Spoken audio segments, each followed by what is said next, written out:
Good morning, or afternoon actually. It's March 30th, 2014, Sunday. Now before I get into the topic at hand that I want to discuss, I noticed something when I was loading the last video on YouTube. It seems that video blogging has become completely and utterly passé.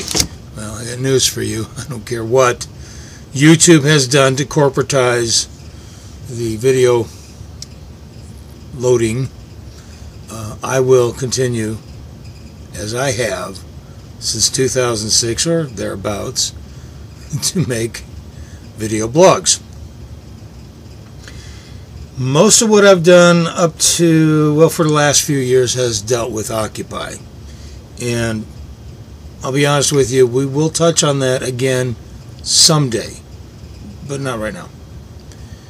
I want to take a minute to talk about earthquakes, and I'm not talking about the history of earthquakes or how they occur or slip strike or fault zones or what have you. I'm not talking about the mechanics of earthquakes. I'm talking about very recent earthquakes, as in this past weekend. Yesterday, according to Fox News and others, because I did do some research on this, and yeah, we're talking Fox News, even they couldn't ignore this one. There were 11 earthquakes of a 4-point magnitude or thereabouts in Oklahoma.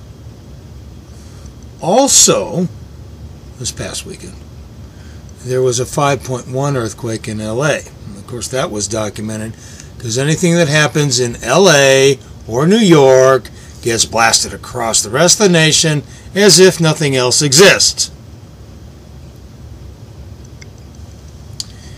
2 hours ago, according to Russia Today, and I believe that's where I got the source, there was a 4.8 magnitude quake in Yellowstone. Now, Yellowstone is a caldera. It's an ancient volcanic site which is still active. It's the reason you get the geysers, because there's still active magma that heats up the groundwater and spurts it out. If you saw the movie, I'm trying to think what it was called, 2012? I forgot the name of it. It's a disaster flick. They go into detail about the caldera and what can happen if it ever blows up. But that's sci-fi, fair entertainment, I guess. And it is what it is. And if you want some background on it, you can look it up for yourself. LA, as we know, is California as a whole, but coming up right south of LA, you have what's known as the San Andreas Fault, and all of the ground on the western side of that fault is pretty well fractured. There are a number of fault lines running through from LA. Well, I think it comes up, you'll have to correct me on this one, comes up just south of LA, a little north of San Diego, and stretches all the way up to San Francisco. That's where the North American plate and the Pacific plate meet, and they're grinding together. Those are known earthquake zones. But Oklahoma is not an earthquake zone. Now, we won't get into the whole New Madrid Fault, which is a little north of Oklahoma. I believe it's in Missouri, on the western bank of the Mississippi. And again, you can do some research and correct me on that if I'm wrong. But we're not going to get into the New Madrid fault line, which itself has a history of having one of the most radical earthquakes in recorded U.S. history. However, it occurred before the area was built up. But Oklahoma as a whole, in memory, if you will, is not known for having earthquakes. So what's going on here? I'm going to ask you that question. Could it be from the fracking? I'm not saying it is. I'm not saying it isn't. I'm asking, could it be from the fracking? So one of the problems we have in the United States today is that we don't have good science out there anymore. We have junk science.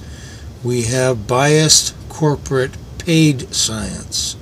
And by the time real science brings forth what we need to know and how we need to address situations, the junk science would have carried us too far into the disaster, because people are making money off of activities which are disastrous to the nation as a whole.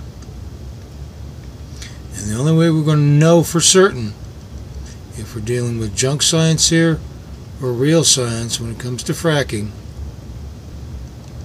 and climate change and the pipeline and other issues which are yet to be raised, is if we stop relying on junk science and insist that we get qualified, unbiased, truth-telling, scientific investigation of what is going on in our nation and around our world.